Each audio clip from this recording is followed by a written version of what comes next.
Hello, everyone, and welcome to today's discussion in the BrightTALK Academy, Understanding B2B Buying Habits to Create Better Webinars.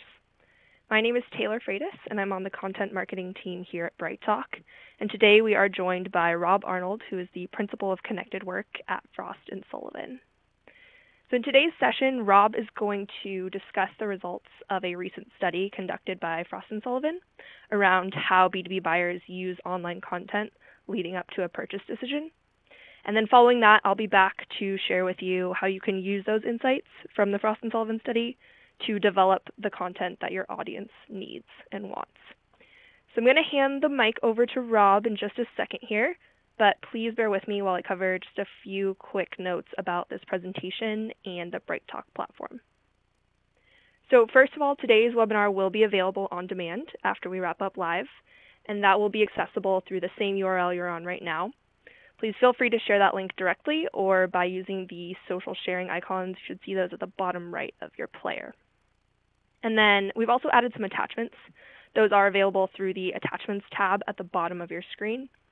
In there you can find today's deck and some other related content, including blog posts and an upcoming webinar. And last note, if you have a question during the presentation, please feel free to ask that at any time. You can do so through the Ask a Question tab underneath your screen or by tweeting us at BrightTALK. We will be answering those questions at the end of the session, but feel free to submit those at any time. And if we don't have a chance to get to your question during the session, we will absolutely follow up with you afterwards. So without any further ado, Rob, we are happy to have you here on the BrightTALK Academy today, and I will let you take it from here. Thank you, Taylor. Appreciate it. I'm glad to be here today to share some of our research. Just a quick word about Frost & Sullivan. We are a global industry consultancy and analytical firm. So we look at solutions development, adoption trends, channels to market across a broad swath of industries. I work for digital transformation, and specifically my team looks into communications and collaboration products. Who's buying what? How are they using them?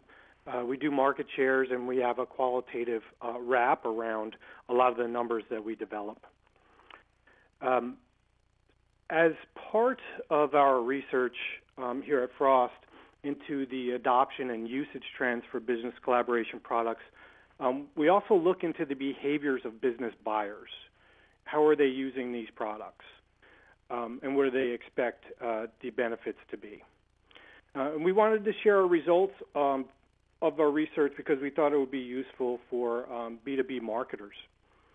And today, as Taylor mentioned, we wanted to specifically share our findings of a survey that we conducted earlier this year, specifically why B2B buyers access content and what keeps them engaged and what types of sources they seek to find that content. So an overarching finding from our research is that buyers have a personal stake in their decisions. Their actions impact both their job security and their long-term career.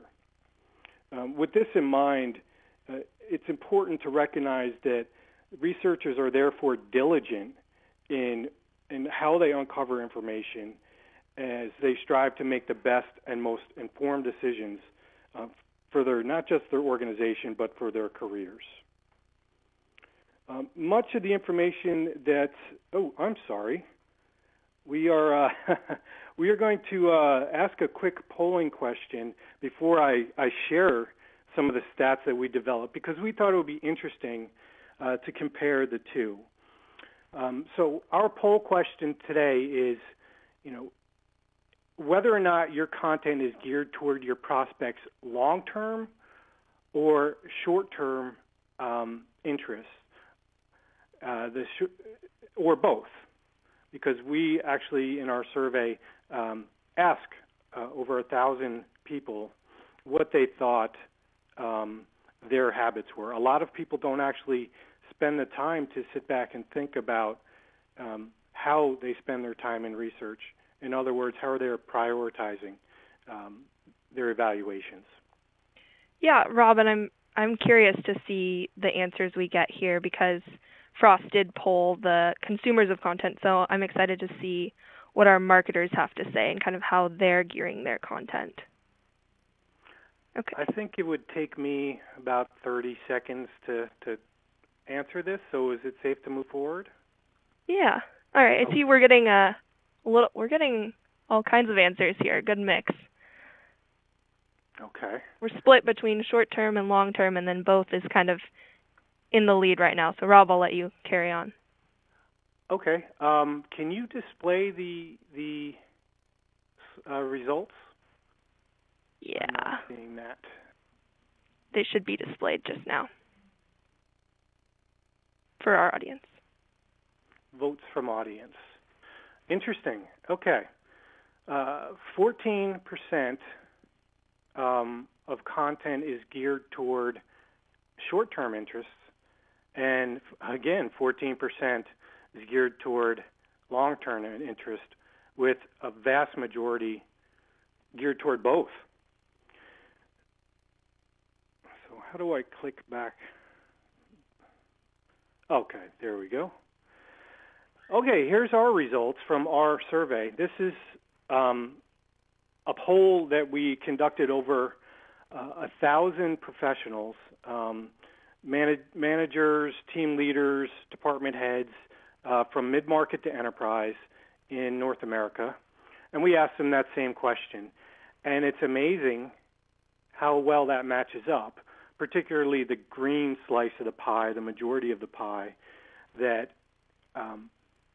content sought by individuals is the time they spend, searching for content for long-term and near-term needs is equal. They spend the same amount of time for those two different needs. Interesting enough here, what we find is that 25% of active users actually look for short-term interests, and only 5% look for the longer term.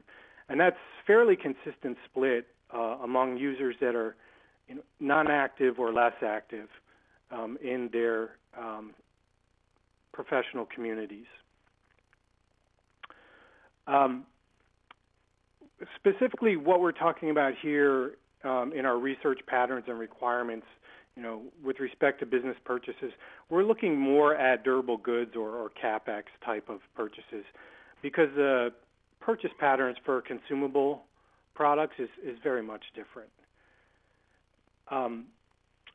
So this actually indicates that while people are looking to fulfill immediate needs, they also want to know the impact that those immediate decisions will have on them personally and down the road.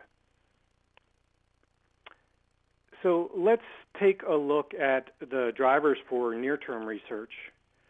And these might be fairly intuitive, but sometimes they overlap with the long-term needs. Many of these are related to the matter at hand for the business or the organization, or even for personal reasons for the buyer at the moment. They're looking to solve problems, improve current capabilities, and seek guidance on what others are doing or what they would recommend. And typically these drivers for accessing content for near-term decisions are practical and pragmatic. They're very tangible. So how does this compare to long-term research drivers?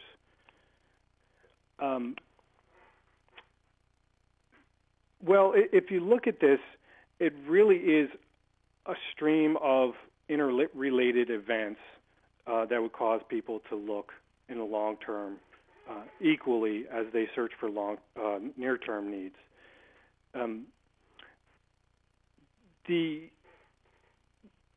They want to understand exactly how an immediate decision will affect a longer-term project. For example, in a data center transformation project for IT, what is today's decision going to map over toward the capabilities with your next steps down the road?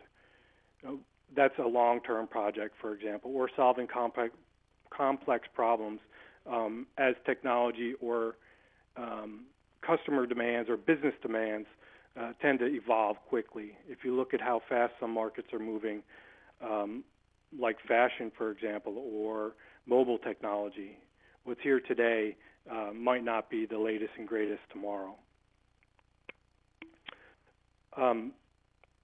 If you look at some of these drivers here, you can see that they're actually correlated to the near-term drivers that we just talked about. They're not distinct. So where are people going? Where are prospects going to access this content? Let's discuss that for a minute here. On this chart, I apologize, it's a bit heavy, but I thought it was important to include all these things in contrast to one another.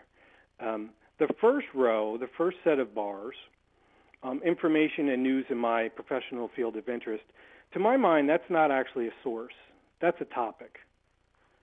But it does tell us that 75% or greater of B2B prospects are actually seeking content that is directly relevant to their career or industry. The next few, I think, validates that even further. Technology news sites, as you can tell here, it might be alluding to the fact that our survey base of over 1,000 people was a little bit skewed toward the technology sector, or perhaps they're informal IT buyers for their organization in another industry. But overall, these prospects are staying close to home. They're searching for sources in relevant places where they would find content, rather than moving too far and getting too creative where they might not have the most efficient spend of their time. They're also seeking news in media outlets and business news outlets, which I think is interesting because those outlets tend to be multifaceted. In other words, they have sections that are more targeted toward different industries and topics, allowing people to dig in deeper. So it's clearly important to stay targeted at your base in where you publish content. Moving too far from direct relevance is proving to be inefficient and ineffective in the way that content marketers can reach their audience. And again, this slide here is more validation of that. These are the least popular information sources that the professionals that we polled sought for their content. An interesting point here is sports sites. It's actually fairly highly rated, although it's second lowest. But if you think about it, sports, in the minds of many, actually incorporates both action sports, team sports, as well as leisure, recreation, and outdoors activities. So it could be that many prospects are going there to look at, current trends in equipment, current trends in health, current evaluations of products and services that they would find in those types of outlets. 20% or so of our prospects may be accessing content from these sources as they look for trends in their user groups. So sports, while it looks like it may be non-intuitive, is actually sought after by somewhat of a small group, but still notable. So what about social networking? Everyone is talking about it, and it seems like everyone is using it. So don't prospects go to social and professional networks to find information? That's yes and no. Our research shows that prospects are typically involved in at least several communities, but they access these for very specific reasons. and I do personally as well. I use Twitter for certain types of research. I use LinkedIn for networking. Facebook also has its use cases as well. But like the other sites listed here, all of these are accessed typically for a limited set of business reasons.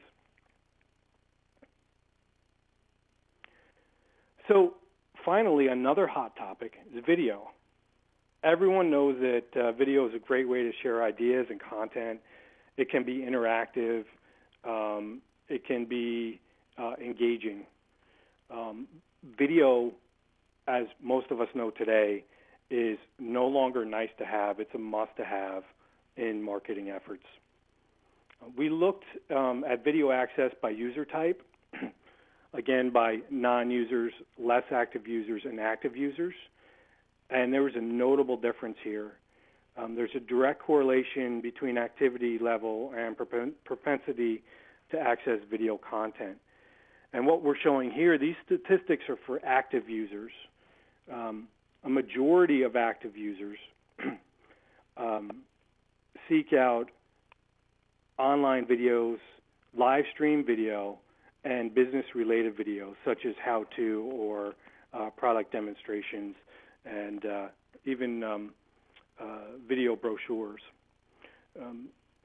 Less than 15 to 20%, respectively, of the other two usage categories, non or less active users, really go and search for video to find their information. So that suggests that it may actually be less effective to target less active or non-active users using video, at least early on in marketing campaigns. So I've presented some of the research that we found. I'm going to pass the baton to Taylor and allow her to articulate how marketers can leverage the research that we just discussed in order to create better content. Thank you, Rob. Yeah, there are definitely tons of useful insights in that research that Frost did, and now I'm going to take you through how you can apply those to your content creation process and really develop webinars that resonate with your audience. Before I do get going here, I want to thank you to everyone who has submitted their questions so far. We do see them coming through. I'd encourage you to keep submitting those, whether they're for Rob or myself, and we're going to do those in a dedicated Q&A at the end. But today I'm going to address 3 key areas all around the topic of creating content that your potential buyers will, first of all, find, second of all, consume, and third of all, love. So I'm going to share how to come up with webinar topics that your audience will find valuable, and that's based on the Frost research about what kinds of content prospects are most interested in. And then I'm going to move into ways to make sure your content is being seen by your target audience and where you can distribute it to your best potential buyers. And that's based on the research around which sources prospects are most frequently visiting. And then the last thing I will discuss is how to make your webinars more shareable and really leverage that social networking that Rob was just talking about to amplify your reach and influence more prospects. So let's get started. All right, I wanted to kick things off with a quick stat from the CMO Council, and it says 9 out of 10 buyers say that online content has an effect on purchase decisions, which, of course, as B2B marketers, we hope this is the case. This is what we do. We spend a great deal of time and effort on content creation and distribution in support of influencing sales deals and renewals. But I think that many of us don't necessarily get to see the full impact of how our content plays a role in the buyer's journey. And I think this stat just kind of reinforces exactly how important content is and sets the stage for the research we're talking about today. So we want to share some research-backed ways that you can optimize your webinars and really maximize their impact on closed business within your organization. So we can really distill this into one question and one simple answer. What does your audience want from your content? And that's value. So for your audience, value can really come in the form of many different things. It can be practical and actionable takeaways, or something that they didn't know before attending your webinar, or even something like a newfound connection with your company, really seeing you as a thought leader in your space. Any of those things can be value to your audience. So starting with what is really the foundation of any webinar, and we're going to start with the topic. So as Rob mentioned, the Frost study found that professionals are actively seeking out information related to both their short-term and long-term career interests pretty equally. And fortunately for us, webinars are a great tool to reach both kinds of learners. And the key is really to create a well-balanced webinar program that addresses both of these objectives. So make sure you're supporting all of the reasons why your prospects are seeking out content. So here, and I apologize, this is pretty text heavy, but I'll walk you through it. This is an example of how you could design your webinar editorial calendar to make sure you're really balancing both of those interests. So I think that for many marketers, it can be tempting to want to run webinars on pretty straightforward informational topics that draw from our own experience. And while this is a great way to get across practical and actionable tactics, it's also important to consider those long-term learners too.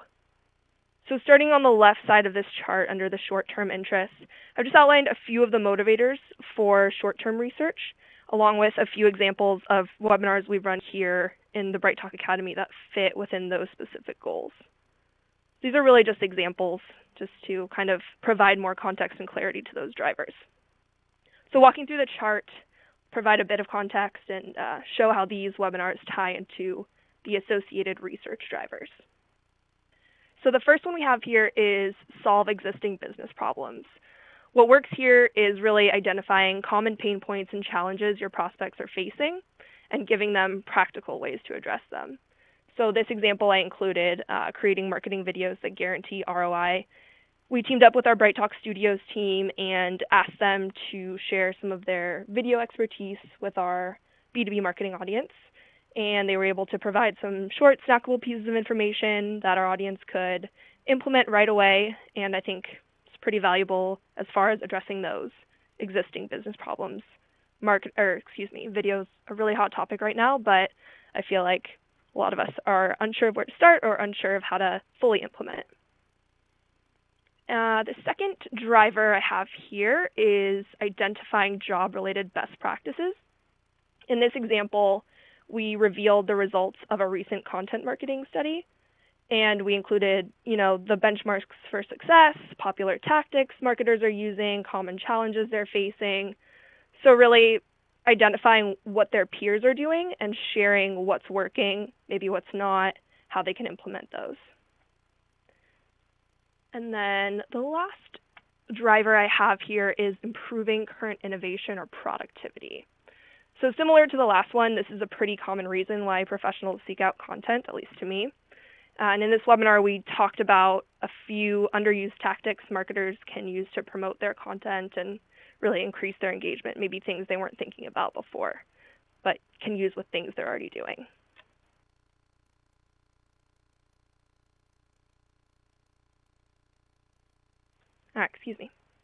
Moving into the long-term drivers.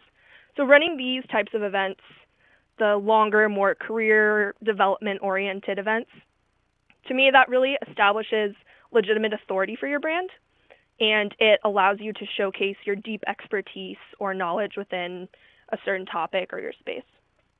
So the first driver I have listed here is professional development and training, which I think is probably one of the biggest reasons why prospects seek out content associated with their long-term interests. And in any industry, there are always going to be certain long-term developmental areas which you need to hone and grow your skills. This is just one of those examples I included, how to present extraordinary webinars. For us marketers out there, it's always a skill we're learning to develop. The next driver I included was solving complex problems. So this is another key area for professionals. Maybe they don't have the right internal resource to ask in their company, or maybe they're just looking for new solutions.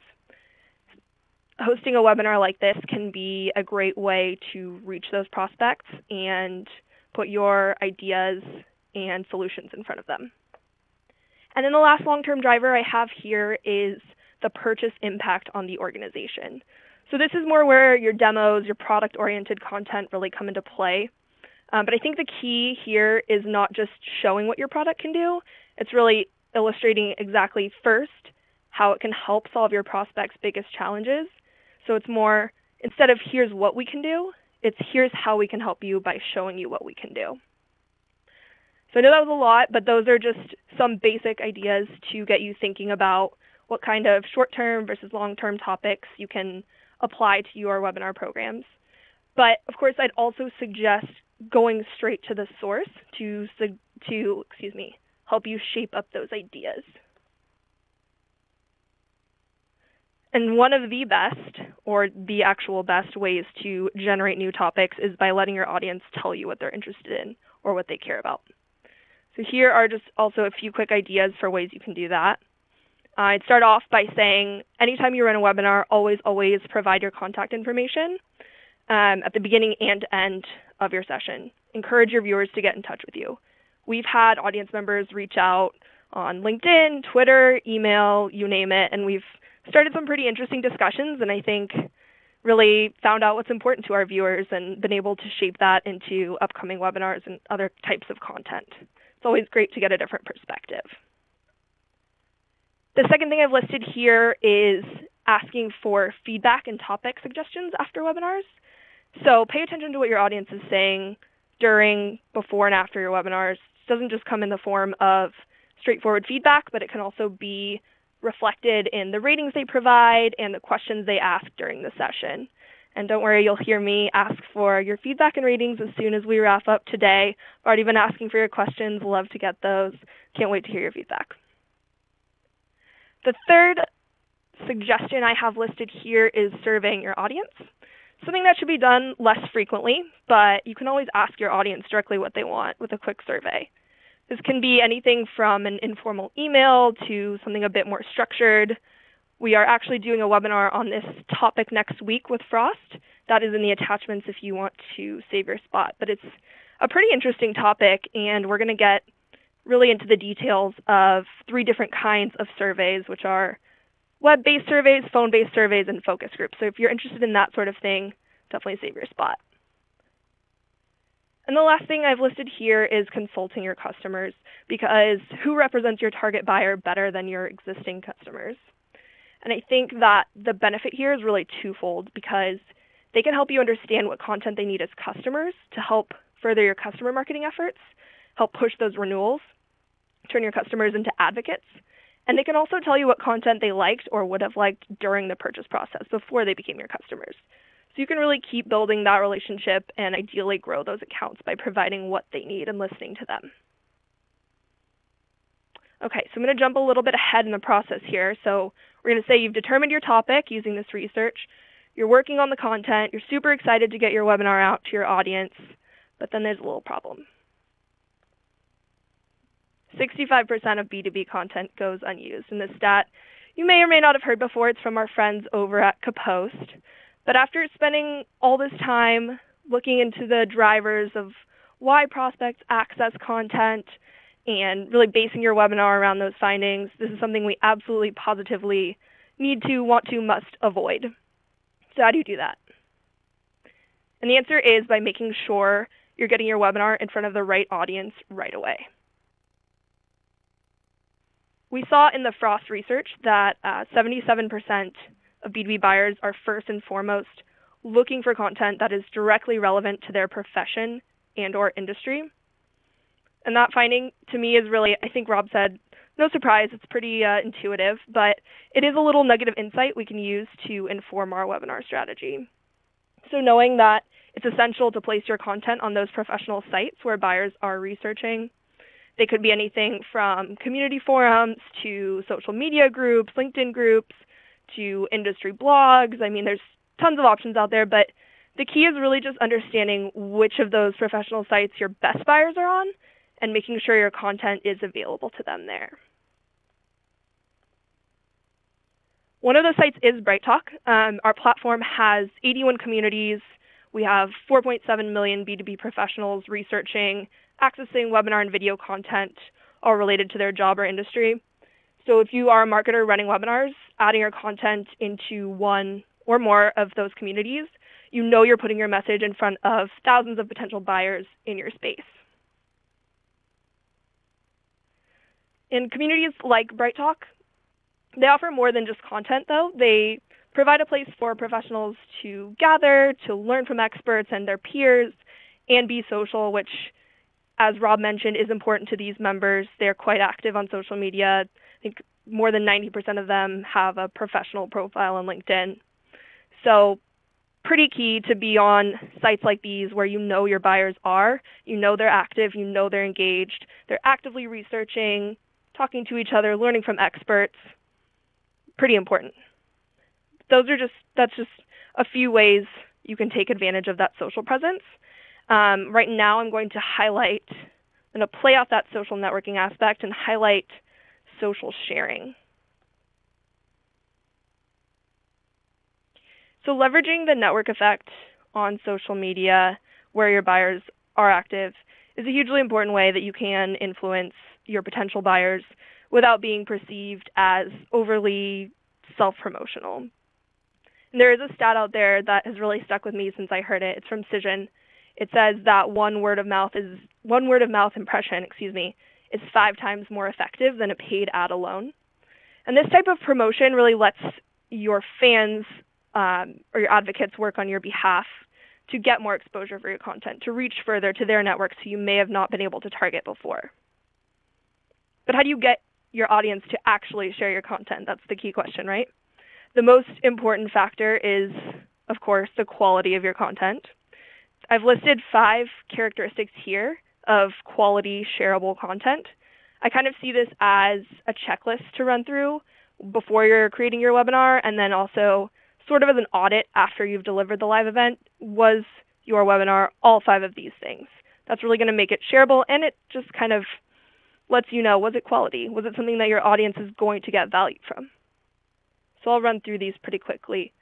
So your content has to be relevant. Is it pertinent? Is it timely? Is it outdated?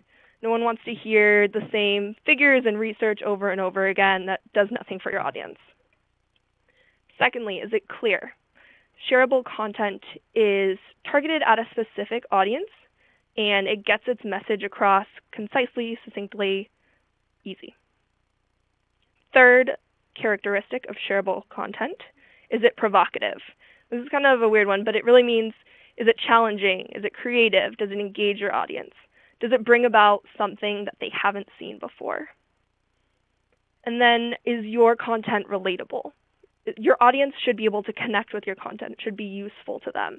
They should be able to identify common pain points and challenges within your content and really connect with that and have it be useful to them in their day-to-day professional lives.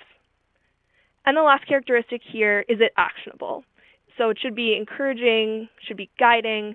You want your prospects to walk away feeling like they've squeezed some genuine value out of your webinar. They can walk away with, I learned this, this, and this, and I'm going to go implement those things right now. But I think that keeping this all in mind, I think that one of the biggest takeaways here is that your content really has to be in line with your audience's expectations. And there's so much content out there now that, especially as marketers, our expectations are getting higher and higher. So to really get them to take that extra step of sharing it with their networks, it's really got to be on point, really check all these 5 characteristics off the box. But we have found, encouragingly, that when your content is shareable and embodies these qualities, your audience will be compelled to share it. And here's how we know that. So this is a graph from a recent webinar we ran about the power of online communities. And it shows us that more than 50% of professionals share useful online resources at least a few times a week. I think the key here is useful resources. So like we just went over, it's got to check those boxes. It's got to be relevant, clear, provocative, relatable, actionable. And then your audience will share it. They're really looking for impactful, original content that contains all of those qualities. There was, I'm sure many of you have heard this before, but there was a New York Times study a few years ago that found that 68% of people share online content to give others a better idea of who they are and what they care about.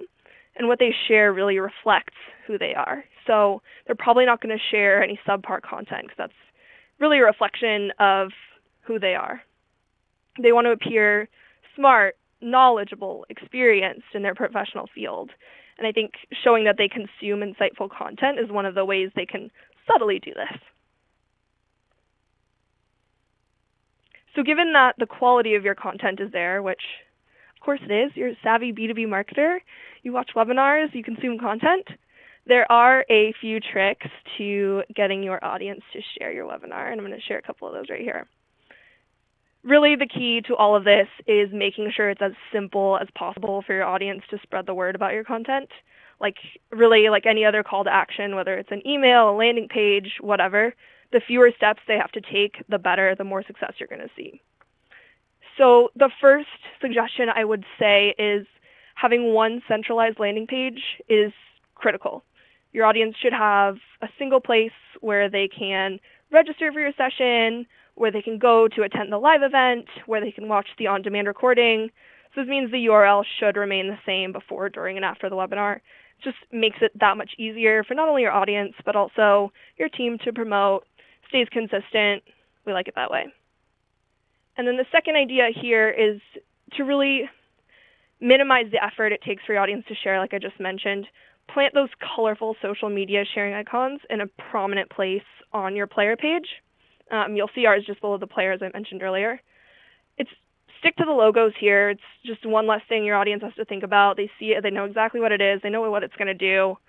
And then when they click the icons, make sure the key things like your webinar title, the link to the session, and then if you want to include any social handles as well, it's probably more ideal for Twitter, but just make sure those are all included in the share.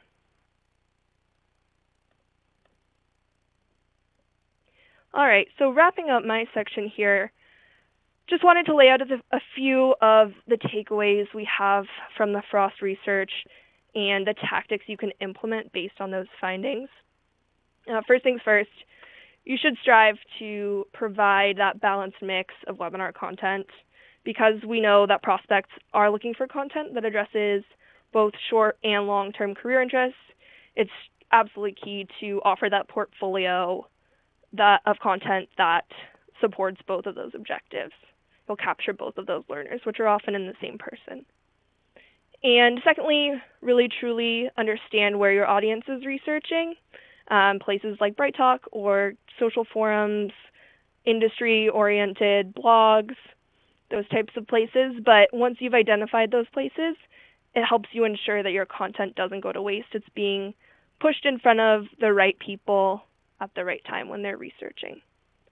And the last thing I have to share here is just remember that by creating easily shareable content, including those social sharing icons, and making sure your content checks off those 5 boxes, you'll allow your fans and your advocates to spread the word on your behalf. So that does it for me. I think Rob and I are ready to take some questions here.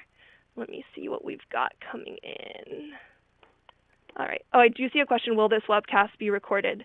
Yes, absolutely. It will be available on the same URL you're on right now. So I'll answer that for you. Okay, I do see a few more questions in here. Let's see. Okay, Rob, I think I'm going to pose this first one at you, going back to your research. So the question is, does the experience level of the professional impact what type of content they're looking for? Well, I think it does. I think that obviously the more junior type of decision makers will be looking to get more validation and to learn more through the process about what the impact of their decisions are going to be. They're probably also going to be a little bit more concerned about how these decisions will lead to changes in their career path, whereas more seasoned B2B buyers will have a better idea of what they want and what they prefer, and have a better notion of what the impact will be. So they're already going to have their preferences of information from experience that has steered them in the right direction in the past. So they're more likely to be habitual users of the same content sources, the same patterns in how and when they access information, whereas junior people are still building on those skill sets. So they're a little bit more all over the place as far as I could see. Okay, that's great. And I think we have a quick clarification question for you here, Rob. There is a question, what do you mean by active user? Do you mind explaining that a little bit in the research? Yes, that's a good question, and I should have clarified that earlier. Thank you. An active user is someone that is on a network or a professional community and is active within 30 days of their last use. So that may mean that they went in July 1st and then July 29th, or it may mean they used it all of July and then took a 20-something day break and used it again in August. So it just basically means that they've touched the site, that they've consumed content or had some activity in those environments within a 30-day span. Great, thank you. And I think we're getting a couple questions here about that slide you showed around video and streaming video. One of the questions is, and I don't mind taking this one, it says, you talked about how many prospects are watching video during the buyer's journey. At what stage of the campaign do you recommend starting with video? I think that those stats that Rob shared about video were pretty striking. From what we've seen here at BrightTALK, it's only becoming a bigger and bigger part of marketers' strategies, and I think that's just simply because it works and it's showing results. But we like video because it's one of those super versatile content formats that I think can really be used at any stage of the buyer's journey. And especially since B2B buyers aren't taking a linear path down the funnel so much anymore. It's just super versatile. I would definitely say you can use it.